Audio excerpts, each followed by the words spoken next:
Bismillahirrahmanirrahim. Today we are going to have some discussion about the mammalian digestive system. As we know that many of the omnivorous mammals, they are having almost similar digestive tract. तो आज की हम discussion बेटा mainly ये human digestive tract के हवाले से कर रहे होंगे. Human pigs, bears, raccoons and a few other mammals here can be cited as the examples of omnivorous animals. And the digestive system of an omnivore has the mechanical as well as chemical ability to process many kinds of food. Mechanical digestion can take place with the help of teeth in churning movement of the stomach, or it can also occur with the help of bile as it happens in the small intestine. तो हमारे पास एक section और एक digestive tract human का shown है from mouth to anus, mouth, oral cavity, esophagus, stomach, small intestine, and large intestine, and then associated glands, including liver and pancreas, they have been shown over here. अगर किसी भी section पे किसी भी point पे human digestive tract या किसी भी मैमेलियन डाइजेस्टिव ट्रैक्ट के क्रॉस सेक्शन को देखा जाए तो इसमें आउटरमोस्ट लेयर होती है सीरोजा, which is made up of connective tissue and serous membrane. Then muscle layer consisting of outer longitudinal and inner circular smooth muscles, and submucosa as well as mucosa. Submucosa is having certain lymph vessels and blood vessels, and mucosa is rich in epithelial cells which are secretory in nature.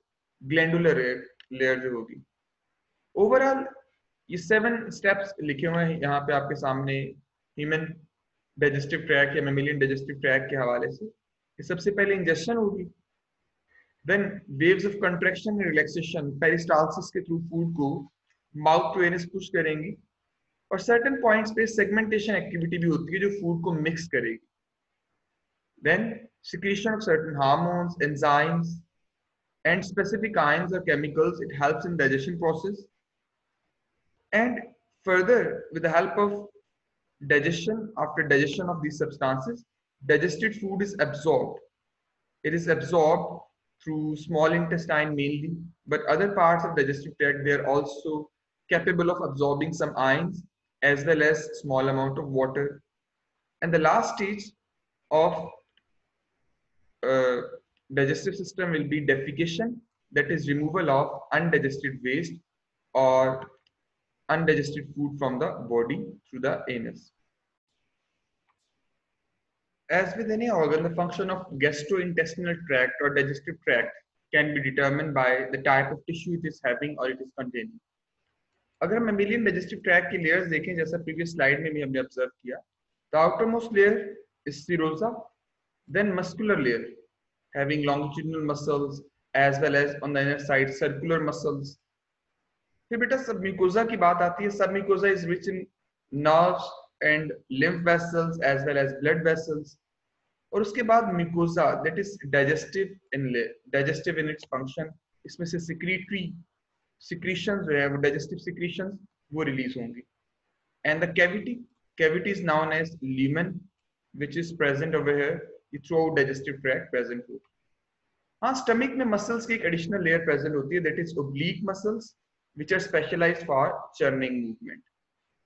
तो ये हमारे पास stomach के अलावा पूरी digestive tract की composition इसी तरह से इन्हीं लेयर से डाइजेस्टिव ट्रैक्ट मिलके बना होगा, और उनके फंक्शंस भी इन्हीं के अकॉर्डिंग जो है वो परफॉर्म होते हैं. फॉर एग्जांपल, अगर पेरिस्टालसिस या सेगमेंटेशन मूवमेंट की बात की जाए तो पेरिस्टालसिस किसी भी फूड बोलस पे स्मूथ मसल्स की कंट्रैक्शन की वजह से जो इनवर्ड फोर्स लगती है और फिर उसके नेक्स्ट एंड पे आउटवर्ड फोर्स लग रही होती है, it results in peristaltic movement of the food from mouth to anus. पूरे digestive tract में oral cavity से लेकर anus तक जो movement होती है ये peristalsis की वजह से हो रही होती है.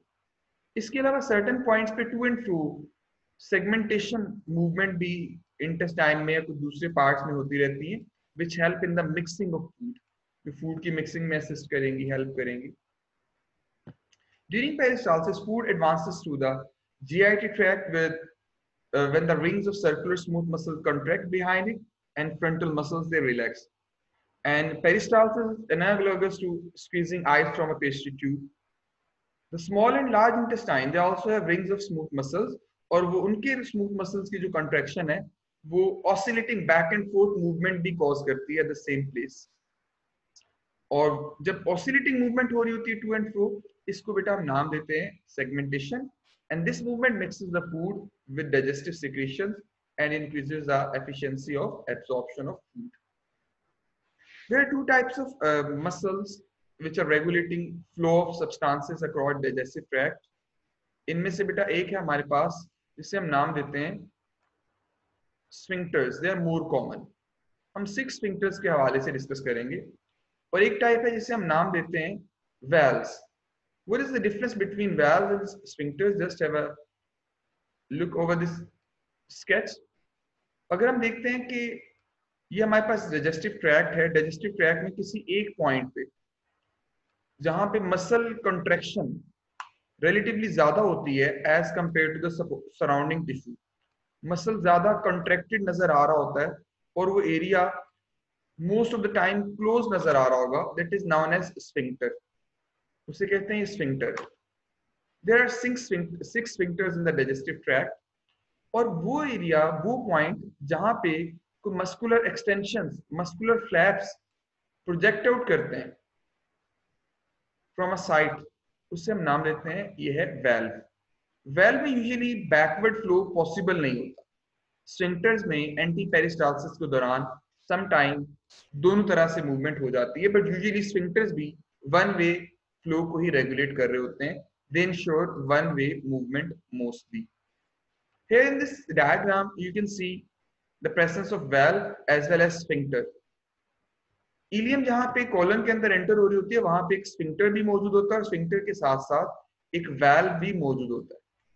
स्फिंक्टर जहां पे मसल टोन, मसल कंट्रैक्शन ज्यादा है, ज्यादा कंट्रैक्टेड एरिया, और वाल्व जो बैकवर्ड फ्लो को प्रिवेंट कर रहा होगा.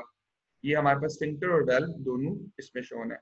ओवरऑल अगर आप डाइजेस्टिव ट्रैक्ट के अंदर काउंट करें तो डाइजेस्टिव ट्रैक्ट में हमारे पास total number of muscles, total number of sphincters, they are 6 which are part of the gut, जो gut का itself part है. Like यहाँ टॉप पे एक esophageal sphincter होता है, number 1. Second is cardiac sphincter या lower esophageal sphincter. Third is pyloric. Fourth is ileocolic sphincter. Fifth and sixth, they are the part of anus. Outer इसमें बना होता है स्केलेटल मसल का और इनर स्मूथ मसल का स्फिंक्टर्स.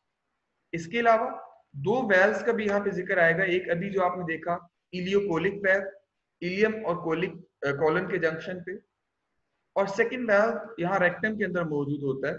तो 2 valves और 6 स्फिंक्टर्स का यहाँ पे जिक्र कर रहे हैं. इसके अलावा एक स्फिंक्टर एसोसिएटेड भी है जब पैंक्रियाटिक और बाइल सिक्रीशंस लिवर और पैंक्रियास से इकट्ठी आ रही होती है यहाँ पे, तो उधर भी एक स्फिंक्टर का दोबारा से जिक्र होगा, स्फिंक्टर ऑफ ऑडी. तो ये sphincters pathway flow of substances को रेगुलेट करेंगे थ्रू डाइजेस्टिव ट्रैक्ट. इसके अलावा कुछ नर्व्स भी पेरिस्टालसिस और कंट्रैक्शन की जो मूवमेंट्स है उसको रेगुलेट कर रही होती हैं. These nerve plexuses they are connected with the epithelium और गट वॉल. ये सेंसरी नर्व फाइबर्स इन्वॉल्व होते हैं. सिंपैथेटिक और पैरासिम्पैथेटिक नर्व फाइबर्स वो भी इसमें मौजूद होते हैं. इसके साथ साथ ये एंडोक्राइन सेल्स जो हैं उनको भी स्टिमुलेट करेंगे for the secretion of specific hormones और एंजाइमेटिक सिक्रीशंस पूरे डाइजेस्टिव ट्रैक्ट में. तो डाइजेस्टिव ट्रैक्ट का नर्वस सिस्टम के थ्रू कंट्रोल भी मौजूद होता है. As far as first part of digestive tract is concerned, that is oral cavity. An oral cavity is surrounded by lips which are sensory structure and highly vascularized blood vessels भी इसमें मौजूद है. इसके अलावा oral cavity में टंग और teeth के हवाले से डिस्कशन होगी कि टंग तो सेंसरी स्ट्रक्चर है विद रिस्पेक्ट टू टेस्ट और सिलेक्शन ऑफ फूड में हेल्प करेगी. टीथ मैकेनिकल डाइजेशन में हेल्प करती है. एक टिपिकल टीथ, इसके 2 कंपोनेंट होते हैं, upper portion crown and lower portion is root. Crown is having the hardest noun material, enamel, as a covering in human body. Then dentine, और उसके बाद है पल्प कैविटी जिसके अंदर ब्लड वेसल मौजूद है. येलो कलर का सारा एरिया ये पल्प कैविटी की फॉर्म में नजर आ रहा है. जबकि गम टिश्यू, जिंजिवा और एल्वियुलर बोन, जो बोनी टिश्यू है वो सराउंडिंग में नजर आ रहा है इधर आपको। देन रूट कैनाल और periodontal ligament which is surrounding this root. फिर सीमेंटम भी एक हार्ड लेयर इसके गिर्द मौजूद होती है। तो ये हमारे पास टीथ का एक स्ट्रक्चर गिवन है। इसके साथ साथ जो टीथ की अरेंजमेंट है और उनका जो नंबर है ये भी मैमल्स में थोड़ा बहुत वेरी करता है, बट बेसिक प्लान सेम है। जैसे 4 टाइप्स की टीथ, इनको हम डिस्कस करेंगे। इंसाइजर्स, कैनाइन, प्रीमोलर्स और मोलर्स नजर आते हैं। ये फर्स्ट डायग्राम में ह्यूमन टीथ शोन है, सेकंड डायग्राम में ये आपके पास एक डियर और थर्ड एक बीवर, जो कि दोनों हर्बीवोरस प्लांट फीडर हैं। इनके अंदर कैनाइन्स मिस होने की वजह से गैप रह जाता है स्केल के अंदर इस point. The gap that is due to missing canine is known as diastema. And the last skull is a skull of a carnivorous animal, coyote, canis, जो जीनस है इसके मेंबर्स की स्कल इसको शो किया गया है। और ये भी जो इनलार्ज इमेज है ये एक वुल्फ की स्कल शोन है, जिसमें उसके कार्निवोरस टीथ स्पेशली कैनाइन्स को आप फोकस कर सकते हैं, they are prominent. Teeth they are specialised and they are having special functions. दो तरह के टीथ हमें मिलेंगे एनिमल किंगडम, ये जो वर्टिब्रेट्स हैं इसके अंदर, एक होमोडोंट और एक heterodont. Homodont teeth, they are of similar size, similar shape, as in case of many reptiles as well as in dolphins, which are marine mammals. इसके अलावा हेट्रोडोंट जो हमने डिस्कशन मेन करनी है वो है एक जिनमें टीथ का साइज और शेप वेरी कर रही होती है। और human as well as other mammals they have 2 sets of teeth. Initial set जो पहले मिल्क टीथ कहलाते हैं, डिसीडियस, वो फॉलो अप कर जाते हैं, उसके बाद डेवलप होते हैं परमानेंट सेट ऑफ टीथ, जिसे हम कहते हैं कि जो थ्रू आउट लाइफ जो है फिर बाद में प्रोजेक्ट आउट करेंगे। It's the picture of a beaver which is shown over here. तो ये हमारे पास टीथ के हवाले से अगर इनकी कैटेगराइजेशन देखें, 4 टाइप्स इंसाइजर्स। अगर हम इंसाइजर्स की बात करें तो इन टीथ को आप फ्रंटल साइड पे देखते हैं, एंटीरियर मोस्ट साइड पे, चाइसल लाइक स्ट्रक्चर है and use for nine and nipping. इसके साथ साथ अगर आप बात करते हैं बेटे केनाइंस की, canines they are pointed, stout, strong and conical teeth. और ये कोनिकल से स्ट्रक्चर्स में एक साइड पे जितना पोर्शन शोन है एक ही केनाइन नजर आ रही होगी in case of female. They are usually having single root. फिर प्रीमोलर्स आते हैं जिनके अंदर केनाइन से जो नेक्स्ट टीथ है 1 और 2 roots and truncated surfaces for chewing. Chewing में इनका जो फ्लैट थोड़ी सरफेस नजर आ रही होती है, लेकिन ज्यादा फ्लैट सरफेस के साथ जिनका ग्राइंडिंग या च्यूइंग में ज्यादा इंपॉर्टेंट रोल है, दे आर मोलर्स। और जब 2 अपर मोलर्स हैं 3 लोअर मोलर रूट्स, यहाँ पे जो मोलर को आइडेंटिफाई किया गया, शो किया गया, वही structure crown, neck region and root of the teeth और रिमेनिंग स्ट्रक्चर जो हमने पहले डिस्कस किए। इसके अलावा जोलॉजिस्ट एक फार्मूला यूज करते हैं जिसे हम कहते हैं डेंटल फार्मूला, जो टीथ की अरेंजमेंट को शो करता है 1/4 माउथ पार्ट में। जैसे इस पोर्शन में अगर आप देखिए फर्स्ट, सेकंड, थर्ड और फोर्थ, इनमें एक पार्ट के अंदर जो टीथ की अरेंजमेंट है उसे डेंटल फार्मूला कहा जाता है।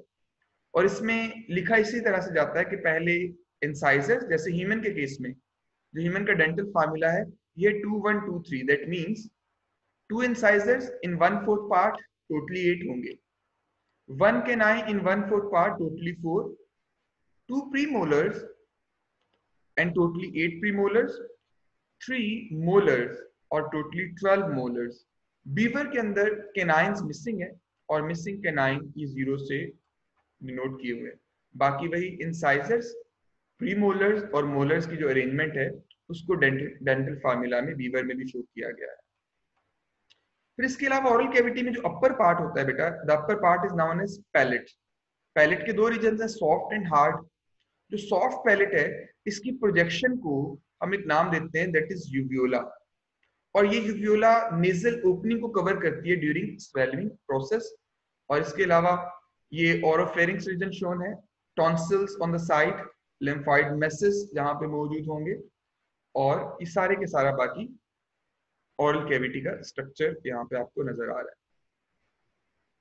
इसके अलावा ओरल कैविटी से जो एसोसिएटेड ग्लैंड्स हैं और जो स्टमक का पोर्शन है इसको हम इंशाल्लाह नेक्स्ट टॉपिक में, नेक्स्ट पोर्शन में देख रहे होंगे। आज के लिए इतना ही काफी है। अगर कोई क्वेश्चन क्यूरी है तो यहाँ पे पूछ लीजिए बेटा।